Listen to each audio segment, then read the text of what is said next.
전기는 자격증을 딸 때 계산기를 들고 갑니다. 소수점 몇 개짜리까지가 답인지 이런 부분도 되게 조심을 해야 되는데 공무원 시험은 계산기를 들고 가는 시험이 아닙니다. 전기 자격증을 딸 때 제일 첫 번째로 배우시는 과목이 회로 이론, 그리고 두 번째가 거의 전기자기학을 배우는데 그 두 과목을 합쳐놓은 과목이 전기 이론입니다. 강사분도 한정이 되어 있고 교재도 한정이 되어 있다 보니까 답이 제대로 표시가 안 돼 있거나 풀이가 부족하거나 이런 부분이 많아서 정답은 없을 것 같아요.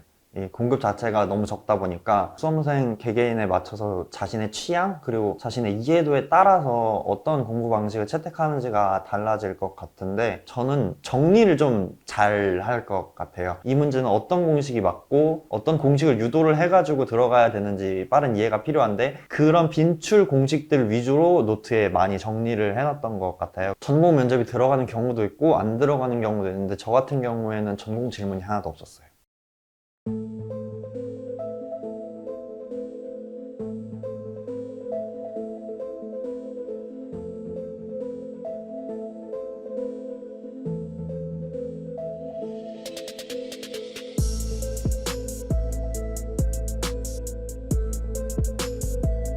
안녕하세요. 안녕하세요. 네, 안녕하십니까. 국가직 세무직 연구과 그리고 서울시 일반적인 아무래도 초시생이다 보니까 점수가 좀 많이 낮았어요.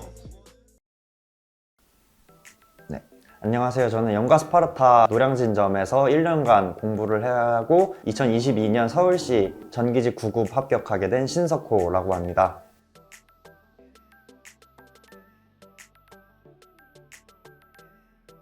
국어 같은 경우에는 처음에 이제 국어, 영어, 한국사를 놓고 봤을 때 가장 그나마 베이스가 있다고 저는 생각했기 때문에 국어는 다른 과목에 비해서 조금 들어가는 속도가 늦었어요. 6월에 다른 공부를 시작했는데 그 국어는 7월 말에서 8월 정도에 들어간 걸로 대충 기억은 하는데 그게 실수였던 것 같아요. 처음에는. 네. 시험 공부를 하신 분들은 물론 알고 계시겠지만 국어 자체가 굉장히 방대한 양을 가지고 있기 때문에 한자 성어도 건드려야 되고 많이 하시는 분들은 한자도 건드리고 문학부터 시작해서 독해 그리고 문법 양 자체가 너무 방대하다 보니까 그 부분을 전부 건드리고 기본서를 회독을 하고 이제 기출을 돌린다는 것 자체가 굉장히 버겁긴 했는데 저는 일단 초시생이었기 때문에 과감히 한자는 버렸습니다. 한자 성어 같은 경우에는 이제 어떤 강사분이시던지 한자 성어는 특강을 해주시더라고요. 특강과 이제 기출에서 나오는 거를 주기적으로 회독을 하면서 까먹을 때쯤 되면 회독을 하면서 이제 업데이트를 하다 보니까 이제 그런 부분에서는 한자 성어도 국가직에서도 그렇고 지방직에서도 그렇고 두 문제 다 맞았던 걸로 기억을 합니다. 틀렸습니다. 미련이 없었습니다.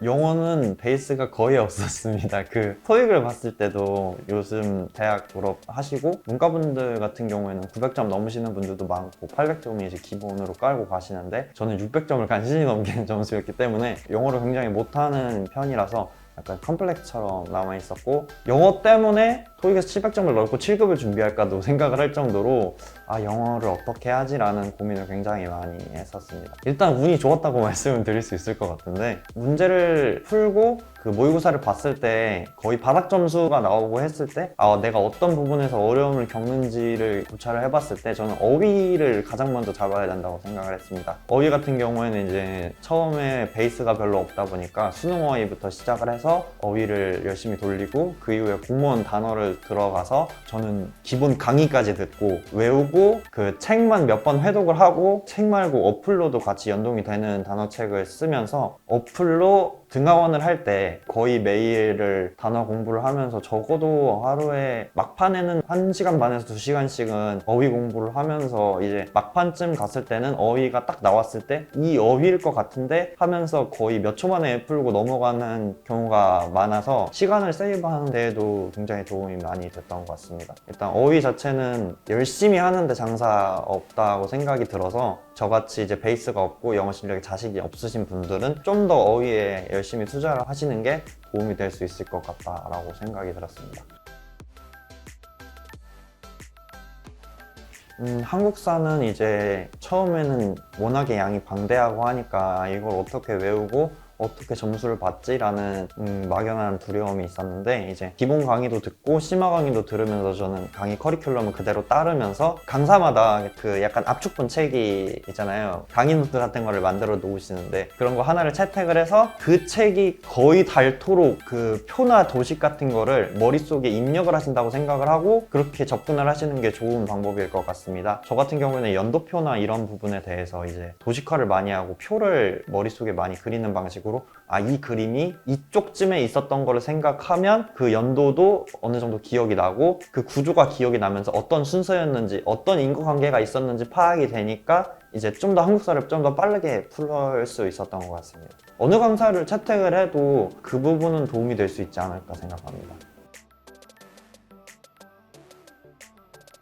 전기 이론은 아까 앞서도 말씀드렸다시피 이제 전기 자격증을 딸 때 그 제일 첫 번째로 배우시는 과목이 회로 이론, 그리고 두 번째가 거의 전기 자기학을 배우는데 그 두 과목을 합쳐놓은 과목이 전기 이론입니다. 그 두 과목 중에 이제 첫 번째 회로 이론 같은 경우에는 전기 회로도를 분석하고 회로도를 이해를 하고 어떤 방식으로 갔을 때 어느 쪽으로 전압이 몇 볼트 가고 전류가 어느 방향으로 흐르고 몇 암페어 흐르는 이런 식으로 이제 수학적인 접근을 하는 과목들이 많습니다. 전기 자기학 같은 경우에는 계산 문제도 있지만 약간 그 전기에서 가장 기초적인, 가장 기본적인 부분을 배웁니다. 이제 가장 쉽게 예시를 들자면 이제 전류는 무엇인지, 전압이 무엇인지 그런 가장 기초적인 부분이 많이 이루어져 있는 걸로 저는 기억합니다. 전기 자기학이 그것도 계산 문제가 많이 들어가고 근데 회로 이론이 어렵게 하려면 더 어렵게 할 수 있는 것 같아요. 자기학이 더 어렵다고 하시는 분들도 계시고 이제 회로 이론이 더 어렵다고 하시는 분들도 있는데 개인적으로 저는 회로 익히는 부분을 조금 쉽게 넘어가서 전기 자기학이 조금 더 어려웠던 것 같습니다. 기사 자격증을 땄다는 전제하에서 저는 조금 늦게 이제 전기 공부를 시작을 했었는데 12월, 1월쯤부터 본격적으로 이제 제대로 회독을 돌리기 시작했는데 3, 4월 시험이었는데 그때도 늦었다라는 생각이 들었거든요. 다른 과목이랑 같이 병행을 한다고 생각을 했을 때 적어도 6개월의 기간은 필요하지 않을까 생각합니다. 똑같은데 강사분도 한정이 되어 있고 교재도 한정이 되어 있다 보니까 답이 제대로 표시가 안 돼 있거나 풀이가 부족하거나 이런 부분이 많아서 다시 동영상을 돌려본다거나 돌려봐도 이해가 잘 안 되는데 다른 풀이를 구하기도 쉽지 않은 그런 상황이다 보니까 한 문제가 이해가 안 되거나 한 유형이 이해가 안 됐을 경우에 그 유형 자체를 이해하는데 시간이 그 국어영어 한국사보다 조금 더 오래 걸린다고 생각하시면 될 것 같아요. 근데 해설이 풍부하지 않은 게 가장 일단은 큰 것 같아요. 해설 쓰기가 어려워요. 일단 해설 쓰기도 어렵고 그 강사님도 말씀을 하시는데 풀이가 한 가지가 아니에요. 수학 문제 같다고 생각을 하시면 되는데 접근 방식이 조금 여러 가지고 그 중에서 이제 자기가 편한 방식을 채택을 하면 되는 거고 그 중에서 빠른 방법을 채택을 할 수 있는 거고 다른 방법을 채택을 할 수도 있는 건데 강사는 그 중에 하나를 채택할 수밖에 없잖아요. 그러다 보니까 이제 그런 부분에서 강사분도 어려움을 겪지만 어쨌든 한 부분을 채택을 해야 되는 거고 그런 부분에서 그 이해를 하는 과정 자체도 시간 소모가 되고 에너지 소모가 되다 보니까 그런 부분이 정기직에서는 제일 어려운 것 같습니다. 정답은 없을 것 같아요.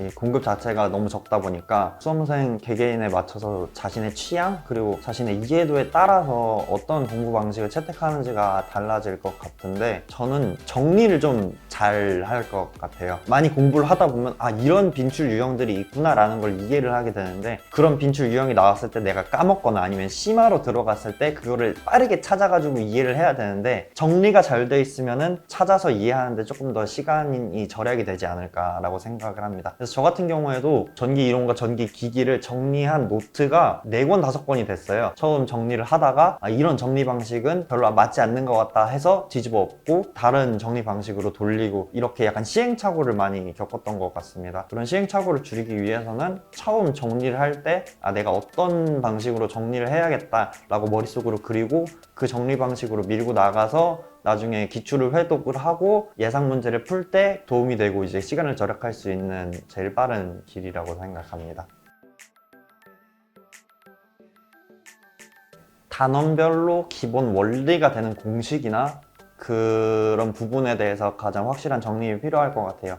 제가 시험 날까지 들고 갔던 노트가 있는데 그 노트에는 이제 전기 기기를 중심으로 말씀드리자면은 전기 기기는 이제 직류기, 이제 동기기, 그리고 변압기 이런 부분들이 있는데 그런 부분들을 항목을 하나하나 이제 노트의 한 항목으로 전체를 잡고 만약에 변압기 문제가 나왔다 하면은 이 문제가 변압기 문제다라는 거를 가장 빨리 이해를 해야 되는데 그 부분이 이해가 됐을 경우에 나는 무슨 공식을 먼저 집어넣어야 되고 이 문제는 어떤 공식이 맞고 어떤 공식을 유도를 해가지고 들어가야 되는지 빠른 이해가 필요한데 그런 빈출 공식들 위주로 노트에 많이 정리를 해놨던 것 같아요. 그리고 그 중에서 어려운 유형들이 있어요. 그런 어려운 유형들 같은 경우에는 그 예시 문제 하나를 뽑아가지고 그 예시 문제에 나오는 시까지 정리를 해서 옆에 정리를 하는 식으로 해서 이런 유형들이 나오면 어떻게 대처를 해야겠다라는 방식으로 이해를 하고 접근을 했던 것 같아요. 그 중에 자기가 가장 편하고 가장 응용을 했을 때도 가장 대처가 빠르다고 생각하는 방식 하나를 노트에 정리를 해서 적용을 하는 게 가장 좋을 것 같아요. 전기 기기 자체는 기기 단 하나의 과목으로 이루어진 과목이고 전기 자격증을 딸 때도 전기 기기가 있는데 5과목 중에 가장 어렵다고 손꼽히는 과목입니다. 전기 기기 과목 자체는 이론 자체가 굉장히 어려운 과목이에요. 그래서 그거는 기본 강의 자체도 굉장히 길고 공부하기가 굉장히 어렵고 접근이 되게 힘들어요. 근데 일단 이해를 하게 되면은 가장 빨리 풀 수 있는 과목이에요. 이제 내가 이해를 하고 있다 하면은 10분도 안 걸릴 수도 있어요. 전기 기기 같은 경우에는 다른 직렬분들로 치면은 암기 과목이라고 생각을 하시면은 일단 이해는 빠르실 것 같아요. 간혹 가다가 이제 계산 문제도 있지만 전기 이론과 비교했을 때는 미비한 수준이고 전기 기기에서는 이제 아까 한번 말씀드렸지만 직류기, 그리고 동기기, 변압기, 유도기 이렇게 크게 4종류로 있고 이외에도 특수기 쪽으로 이제 해서 기기 자체의 특성을 분석하고 기기들의 어떤 방식들이 있는지 외우는 문제인데 계산도 있습니다. 계산은 20-30% 정도밖에 안 되고 나머지 부분은 암기 부분인데 암기 부분이 이해를 동반해야지 풀 수 있는 문제예요. 그냥 기본적으로 암기를 했을 때 휘발성이 장난이 아니에요. 낮은 것도 있고 높은 것도 있는데 낮은 거가 조금 대부분이고 이제 풀이 과정 자체도 좀 짧아요. 기기는 단답형으로 떨어지는 부분이 많아요. 이론이랑 비슷하다고 생각은 되지만 이론보다는 조금 덜 투자를 해도 상관은 없지 않을까라고 생각은 하지만 전기 기기 자체는 이해하는데 정말 오랜 시간이 들고 합격권에 들고 내가 합격 점수를 맞았다고 해도 정확히 이해를 못한 걸 수도 있어요. 저 같은 경우에도 전기 기기에 대해서 이해를 했냐라고 물어보시면은 저는 거의 이해 못했다고 말씀드릴 수 있을 것 같거든요. 암기를 잘하면 됩니다. 네. 이건 거의 비슷하기는 해요. 거의 비슷한데 이제 유형이 조금 더 복잡하고 없는 부분이 좀 추가되기도 하고 그런 부분이 있는데 그런 부분만 이제 보충을 하게 되면은 어렵지 않게 접근을 할 수 있을 것 같습니다. 공무원 전기기기와 이제 전기 자격증의 전기기기가 제가 봤을 때 이론적인 부분은 거의 동일하다라고 말씀드릴 수 있을 것 같아요. 거의 동일한데 이제 조금 더 심화적인 부분에서 나오는 부분이나 이제 자격증에서는 이런 부분은 나오지 않았는데 라는 부분들이 이제 유형별 기출을 통해서든가 이제 기출 회독을 할 때 은근히 많이 보이는 경향이 있어서 그런 부분까지 이제 다 체크를 하고 넘어가는데 시간이 조금 걸린다 라고 생각하면 될 것 같아요. 가장 핵심적인 이유를 딱 한 가지만 꼽자면은 강제성이라고 생각이 됩니다. 저는 그렇게까지 성실하거나 악착 같은 마음을 스스로 먹기가 힘들었던 것 같습니다. 그래서 처음에 기사 필기를 준비할 때는 집과 스터디 카페를 오가면서 공부를 했었는데 그때 당시에는 이제 산만하기도 하고 그 면학 분위기가 제대로 조성도 안 되고 핸드폰 만지작거리거나 이제 집중도가 떨어지는 모습을 보이다 보니까 순공 시간이 6시간, 7시간도 채 안 나오는 경우가 많았습니다. 그러다 보니까 관리형 독서실이나 이런 데 가서 스파르타처럼 공부를 하는 게 단기 합격을 위해서는 가장 중요할 것 같다라는 생각이 들고 이제 커뮤니티 같은 데를 돌아다니면서 보다가 스파르타 클래스를 하면은 좋겠다라는 생각이 들어서 처음에는 0823이 아닌 타학원의 스파르타 클래스를 신청을 해서 했었는데, 그때 당시에는 이제 초시생이고 전기직이라는 소수직렬이다 보니까 어떤 방식으로 공부에 접근해야 되는지 몰랐고 어느 과목부터 시작해야 되는지, 정말 순수하게 어떻게 공부해야 되는지를 몰라서 정말 방황을 많이 했던 것 같습니다. 그런데 이제 상담을 요청드리기도 굉장히 약간 좀 눈치 보이는 상황이고 조금 어려움이 많다 보니까 이런 것도 모르고 공부하는가 싶기도 하고, 더 약간 소극적으로 상담에 임하고 제대로 상담을 진행을 못했던 것 같습니다. 그래서 이렇게는 안 되겠다 라는 생각이 들어서 한 달만 그 스파르타 학원을 다니고 0823을 들어오게 된 것 같습니다. 그때 당시에 이제 다른 커뮤니티 사이트에서 이제 어디로 옮길까 검색을 해보다가 이제 0823이 빡세고 들어가기만 하면은 이제 나오지 않으면은 합격할 수 있는 확률이 높다라는 얘기를 많이 들어서 이제 0823에 상담을 하다 보니까 상담도 잘해주시고 너무 직원분들이 친절하게 대해주셔가지고 그런 부분에 대해서 이제 안심이 될 것 같다, 관리가 잘 될 것 같다 라는 생각이 들어서 이제 0823에 등록을 해서 1년여간 다니게 됐습니다. 네, 관리적인 부분에서 많이 차이가 났던 게 0823 같은 경우에는 관리 선생님 분이 따로 계시는데 그쪽에는 이제 장학생 분만 이제 따로 두고 관리 선생님 같은 경우에는 원시를 많이 돌아다니지 못하는 그런 체제였습니다. 아무래도 그 대규모 학원이다 보니까 이제 그런 관리 면에서 약간 미흡했던 부분도 있었던 것 같은데, 0823 같은 경우에는 이제 그와는 다르게 이제 되게 주기적으로 많이 왔다 갔다 해주시면서 졸거나 자면은 깨워주시는 면학 분위기도 좋았고, 저는 개인적으로 좋았던 게 모래시계 시스템이랑 백색 소음 틀어주는 시스템이 제일 좋았던 것 같은데, 아무리 자신이 노력을 하고 악착 같은 마음을 먹었다고 해도 1년여간, 뭐 짧게는 6개월 정도간의 기간을 그래도 잡으실 텐데, 그 기간 동안에 이제 악착같이 마음을 먹고 나는 피곤하지 않다라고 주문을 외우고 아무리 공부를 해봤자 공부를 순공시간 10시간씩 찍으면서 해보면은 사람이 피곤해지기 마련입니다. 그렇게 했을 때 피로감의 관리가 굉장히 중요한 부분이라고 생각이 되는데, 그런 부분에서 모래시계 시스템이 굉장히 좋은 시스템이 아닌가라고 생각됩니다. 제가 0823 추천해서 친구와 같이 0823을 이 노량진 지점을 다니게 됐었는데, 항상 극찬했던 부분 자체가 모래시계 시스템이 너무 좋은 것 같다. 이 15분간 잠깐 쪽잠을 자고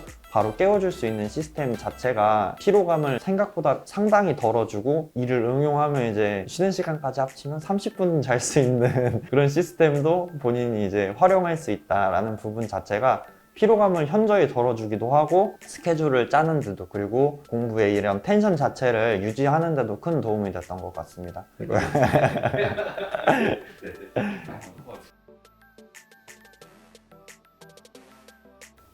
일단 너무 친절하세요. 그 부분이 가장 상담에 있어서 제일 중요한 부분인데, 제가 타 학원에서는 그 부분이 가장 미비하다고 느꼈기 때문에 0823에 가장 먼저 끌린 부분이 그 부분이라고 생각합니다. 상담 스케줄 잡는 것도 어렵지 않고 바로바로 응해주시고 정말 진심으로 상담을 해주시는 게 보이고, 그런 부분이 가장 깊게 와닿았던 것 같습니다. 이제 공통 과목에 대한 이제 큰 틀을 잡아주시는 그런 상담을 해주셨던 게 제일 큰 도움이 되지 않았나 싶습니다. 그런 상담 속에서 이제 그 수험자가 마음의 안정을 찾고 어려움을 겪었을 때 조금 더 나아갈 수 있는 발판이 되지 않을까 생각합니다.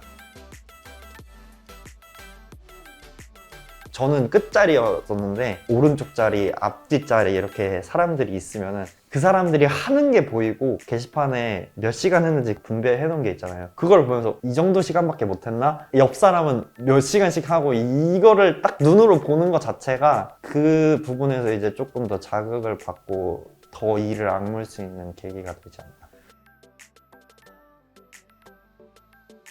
전공 면접이 들어가는 경우도 있고 안 들어가는 경우도 있는데, 저 같은 경우에는 전공 질문이 하나도 없었어요. 그래서 면접 학원을 등록을 했을 때도 면접 학원에서 기술직이라고 따로 기술직 강의를 하거나 그러진 않고, 면접 스터디를 짜주실 때도 기술직만 몰아서 넣어주거나 그러지 않고, 저는 스터디를 할 때 저 혼자 정기직이고 나머지 3분은 일반 행정직이셨고, 따로 전기직 분들이랑 하고 싶어서 스터디를 2개를 했던 경우라서, 한쪽은 이제 정기직만 있는 스터디, 한쪽은 이제 행정직 분들이랑 같이 하는 스터디, 이렇게 2 스터디를 하면서 면접 준비를 했습니다.